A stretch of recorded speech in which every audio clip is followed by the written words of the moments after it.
United Lutheran Seminary presents the Seminary Explores podcast, conversations on faith, art, people, politics, theology, life, and more, with voices from around the corner and around the globe. Recently, our president has made a distinction between Pittsburgh and Paris, favoring, of course, Pittsburgh. Maybe we can shed some light on the past tradition of maintaining relationships with the City of Light with our friend Dr. Nelson Strobert. We're really going to be talking about persons of color in the City of Light and what it might mean for the ties between France and America. Strobert is, as you know, one of the co-hosts on this program, but he's also the author and a world traveler. His best-known book is Payne, Daniel Alexander Payne, preceptor of the African Methodist Episcopal Church, and he's working on several other projects, including a book on Martin Luther King and King's father, Martin Luther King Sr. Who are the persons that you studied, and why did you decide to pick them out in relationship to the City of Light, Paris? Okay, well, as you know, I've always I'm a Francophile, and I certainly enjoy going to France. But I traveled to France in the 20th century, in 1867. But I wanted to know what about in 1967? Sorry about that. Time travel right. is not dead. Right. But I always want to know who were others who traveled to Europe, and particularly African Americans who traveled to Europe in the 19th century. I wanted to know were they traveling there, and so I started looking at travel literature. And looking at some of these personalities, and so I chose David Dorr, who was a slave who traveled to Europe with his slave master, and we can talk about how that occurred. Then there was William Wells Brown, who was an abolitionist, but also a runaway slave who journeyed to escape to Europe in order to not be recaptured by his slave owners. And then there was Daniel Alexander Payne, yes, with whom I became acquainted with and worked on in the book, who also traveled to Europe, but particularly I looked at his time in Paris. I didn't promise you, but I think mentally I did promise you that I would not make any digressions. But right away I've got to say, into the 20th century, there are some famous persons of color who went to America, like Richard Wright. Oh, Richard. And others. And so in a way, the message we're going to be giving is not entirely, and I hate to say this, but not entirely flattering to America, because the black experience here it was not as favorable as it was when they went abroad. Well, exactly. I mean, we have Richard Wright, we have James Baldwin, we have Josephine yes. Baker, we yes. have a number of artists, Tanner, who has one photo, who's one framed artwork in the White House, but who's buried in Paris.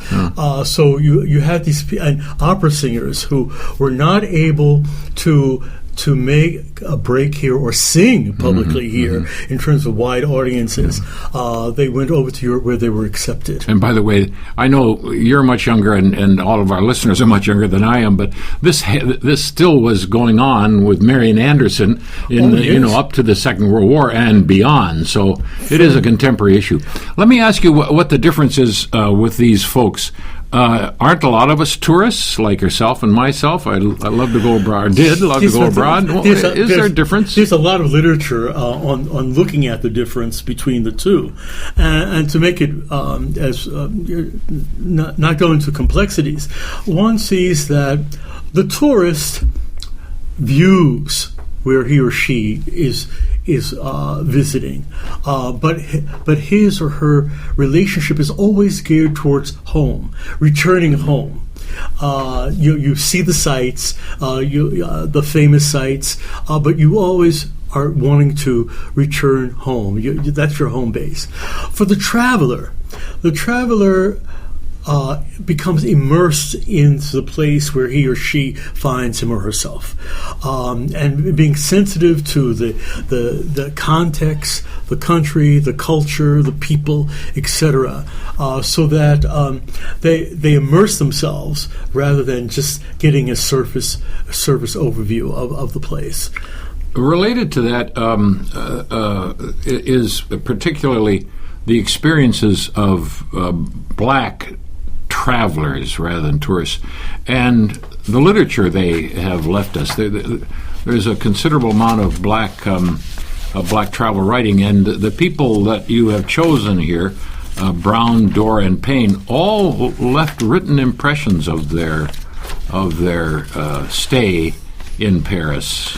Very much so. By the way, that's not unusual. We often, but they did it as a way of reflecting on themselves, on America, and on their experience as human beings.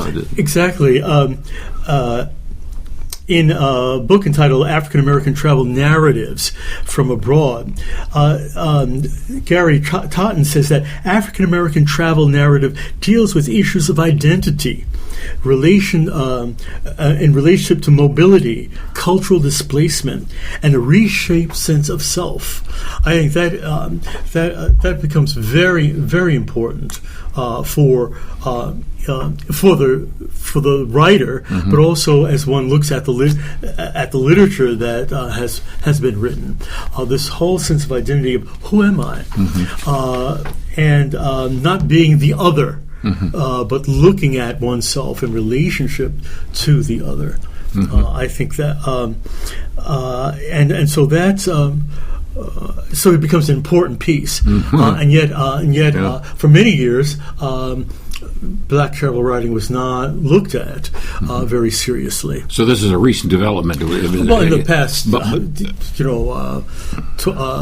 it's recent in terms of their writing, documenting it. Yeah. But blacks have been traveling for decades and for centuries. You could probably now insert here the experiences of these three in particular. But it strikes me that of all the things they saw and did, what you're saying is that it helped them with a sense of identity. Often those of us who've traveled have had this sense that we know better what it means to be an American when you're in a non-American situation. Very much know so. better what it means to be what a particular denomination we are when we're engaged with people of another denomination. Very much so. And I think what's important with these three and others, African Americans who traveled, was knowing what the dream and the promise of America was, and what they experienced. To say that, wait, this is the America that I should know and experience, and they have to travel abroad to experience that. That's the critical piece. And as all of them return to the United States. Yeah. Well, they did not reject the United States in this. They did not reject the United States. But I think they held up hope that the United States would be a place that incorporated all people. Keep its promise. All are created equal and are born with certain inalienable rights. What about? Let's start with Dorr. Was he the first one you mentioned? Yeah. David Dorr was a slave, as I said. Was born in 1827 or 29. We're not quite sure. But in New Orleans, Louisiana. And he went to Europe with his slave master. And his slave master had said, you go with me to Europe, and upon our return, I will free you. Well, they traveled around and returned to the United States. The slave master did not free Dorr, and Dorr, remembering what he had said, escaped. Yeah. But then he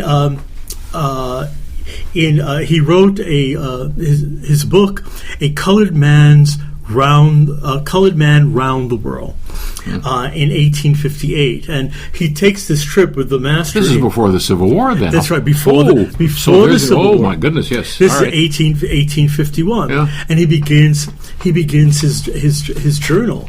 And what's important about this is that he chronicles his time. He's also he's in Europe. He's in the Middle East. He's in Africa, and for my purposes, he's set foot in Paris. But in the midst of this, he never forgets who he is as a Black American,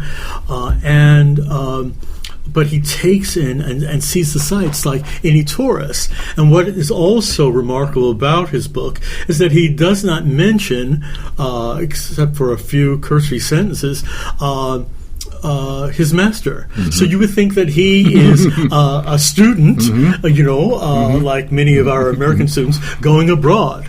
But here is this man who is a slave. And is it William Brown? Yeah, William Wells Brown. He was born a slave in 1849 in Lexington, Kentucky, and he goes to Europe, and because he is an escaped slave. And he runs away from the plantation and the masters, and he goes to England. And from New England, because the slave they're looking for him, he's able, with some funds and some help from friends, he's able to go off to Europe. He lands in England. But then goes. He also travels over to France, and at a few years into his trip, his daughters join him in Paris and goes to school in France. And we're, if you were in the United States, that would never have been that would not have come to pass. Before we go on to Daniel Alexander Payne and what all this has to do with Paris, the city of light, let me remind us that we're talking to Dr. Nelson Strobert, the author of Payne, a preceptor of the African Methodist Episcopal Church, and of course the co-host of the Seminary Explorers. The fact is, I think, Nelson, that you are the one who has certainly the leading figure in the resuscitation of Daniel Alexander Payne in certain quarters, and I'll say more universally, he has, since you have done your research here, become almost a minor logo of Gettysburg, and therefore of United Lutheran Seminary, and also of the museums here and many other ways. He was a prominent figure, but somehow we needed to rediscover him. What about him did you find as far as his travel to Paris? Well, by the time he goes to Europe,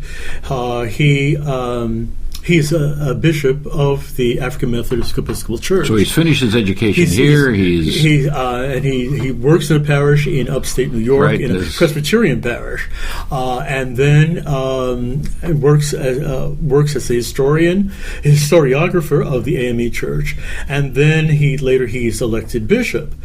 Well, following the Civil War, there were many groups going to Europe to raise funds for the freed slaves to help support their living in the United States. And so he goes over there as president of Wilberforce University, which he's bishop and president of Wilberforce University in Ohio, to raise funds for Wilberforce University, and he goes there to raise funds, but in the midst of raising funds, he takes advantage of Europe, and in particular, as I look at his time in France, he studies he goes to lectures at the Sorbonne. He goes to lectures at the Collège de France, the Roman Catholic institution. He reads But he also studies the French language. He studies French in the morning and goes to lectures in the afternoon. So he was a full immersion into French culture. Again, a true traveler, not a tourist. Exactly. And he makes contacts, and even some of the people he met there came back to the United States years later to give talks at Wilberforce University. And I should also say that as he is there, he continues, he's a product of Gettysburg Seminary, but he also continues his relationship with Lutheran personalities, and is friends with the president of the Lutheran Church of France, and talks about his time and encounter with him. We're really getting around to the important question: is what got them there, and then from that, what did they experience? I mean, we're talking as if these were ordinary travelers, and they're not, because there are people who are having dramatic experiences from an oppressive culture, sad to say, in America, to one in which they were not only freed but welcomed. Yeah, they were welcome, and you see that in each of the writings. Dorr talks about he's traveling on to other parts of Europe and the Middle East. But he says, I said on my departure from Paris that I was leaving it to enjoy the anxiety to get back. So that he wanted to come back to this city. It's kind of like the Grand Tour in those days, isn't it? By the Grand Tour, I mean this is not just a happy weekend somewhere for a rock concert. People of wealth used to do these things and would spend a year or more. Right, they'd finish their studies. And it was part of their education. They'd finish their formal studies, but then they would spend 1, 2, 3 years traveling around Europe to see the sights, to soak in Western culture, in the museums, etc. For the African American tourists, I would say it was their grand tour. It was also their graduate education. Where they continue. Well, Brown continued to write, send stories back of his travels in Europe to the newspaper, the black newspaper, and so people could follow his travels, and so they learned about what was going on over there, what blacks were experiencing over there that they were not experiencing in the United States. Is it true that the experience is critical, that though some have met some very high-ranking French people, there's a sense in which one can walk down the street in Paris in those days and nobody's really going to notice? I don't know if I made that clear enough. In this country, yes, you walk down a street in 1850, especially if you're on the wrong street, right, and you'll be noticed. Right.